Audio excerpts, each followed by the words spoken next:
waa tahay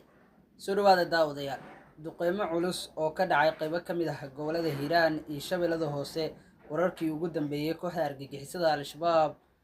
oo cashir lama ilaabaana halkaasi loogu dhigay muuqaalkan ayaan idinkula wadaagi doonaa balse marka hore waxaan kaa codsanayaa inaad muuqaalka laag saarto sidoo kalena youtube-kana subscribe aad saarato si aad u hesho wararka iyo warbixinada aan halkaani ku baahino mahadsanideen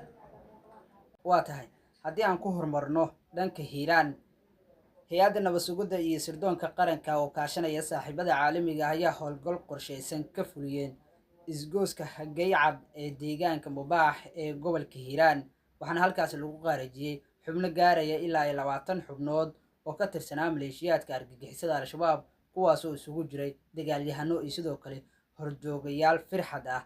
kadib markii maalmihii ugu dambeeyey qaybo ka mid ah gobolkaasi uu ka socday dagaal qaraar oo u dhexeeya ciidamada xoogga dalka kuwa dadka deegaanka oo isku dhinacay sidoo kale kooxda argagixisada al-shabaab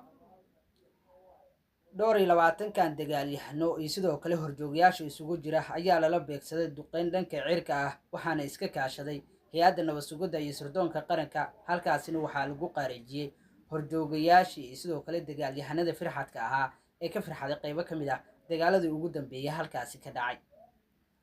howlgalkan oo la fuliyey 2 mar oo isxigta ayaa bartilmaameedkiisu ahaa goob ay isku abaabulayeen maleeshiyaadka kooxda si ay dhagaro ugu maleegaan shacabka Soomaaliyeed waxaana halkaasi lagu soo afjaray dhagartooda iyadoo sidoo kalena la burburiyey dhammaan hubkii iyo agabkii ay wateen sida lagu sheegay warka qoraalka ay ka soo baxay hay-adda nabad sugidda iyo sirdoonka qaranka hay-adda nabad sugidda iyo sirdoonka qaranka waxaa ka go'an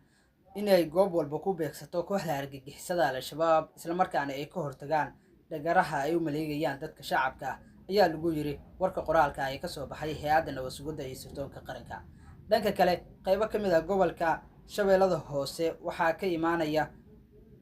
duqeymo xooggan oo halkaasi ay ka fuliyeen ciidamada Mareykanka ama loo yaqaano howlgalka midowga Africom taliska ciidamada Mareykanka ee Africom ayaa shaaciyay in duqeymo qorsheysan ay ka fuliyeen deegaanada Sabiib iyo Caanoole oo hoostaga gobolka shabeellaha hoose iyadoo maalmihii ugu dambeeyay halkaasi dagaal xooggan looga saaray kooxda argagixisada al-shabaab halkaasina gabi ahaanba kooxda argagixisada al-shabaab laga farmaroojiyay duqeymahan ayaa lagu beegsaday xubno ka tirsan ayaa lagu yiri qoraalkan kooxda argagixisada al-shabaab waxaana la fuliyey kadib codsi rasmi ah oo ka yimid dowladda federaalka Soomaaliya war-saxaafadeed ka soo baxay taliskan ayaa lagu sheegay in duqeymahani lala kaashaday dowladda Soomaaliya isla markaana ay keeneen khasaare kala duwan si kastaba ha ahaatee Mareykanku ma cadin khasaaraha dhabta ah ee ka dhashay weeraradan cirka ah kuwaas oo ku soo beegmaya xilli kooxda argagixisada al-shabaab ee howlgal ka dhan ah uu ka bilaawday qaybo ka mid ah gobolkaasi dhanka kale saraakiil ka tirsan ciidanka xoogga dalka Soomaaliya ayaa gaaray deegaanada Sabiib iyo Caanoole halkaas oo ay kormeer amni ay ku sameeyeen saraakiishan waxaa hogaaminayay taliyaha ciidanka dhulka Jarnaal Sahal Cabdilaahi iyagoona xaqiijiyay sugidda amniga guud ee deegaanadii dhawaan lagala wareegay kooxda argagixisada al-shabaab ee Sabiib iyo Caanoole ee gobolka Shabeellaha Hoose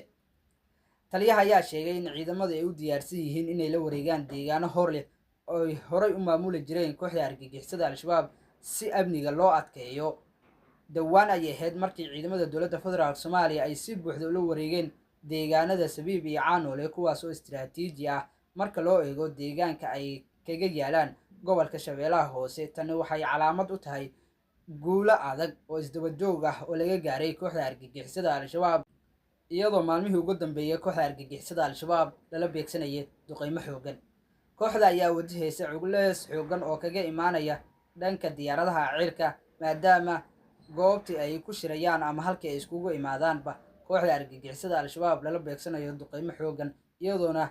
gobolka shabeellaha dhexe qaybo ka mid ah gaar ahaan degmada Aadaya waa la burburiyey guri ay ku dhulmaaleysanayeen kooxda argagixisada al-shabaab iyadoo halkaasi lagu qaarajiyey dagaalyahano iyo sidoo kale horjoogayaal ka tirsan kooxda oo ku sugnaa xilli duqeynta ay ka dhicisay qaybo ka mid ah gobolka shabeellaha dhexe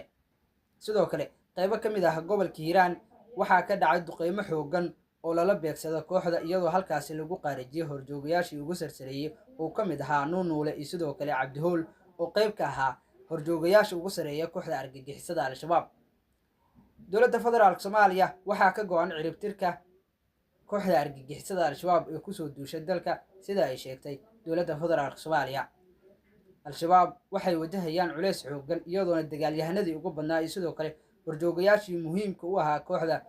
lagu qaarijiyey dagaal toosa iyo duqeymo ka dhacay qaybo ka mid ah gobolada dalka, iyadoo ay dambeysay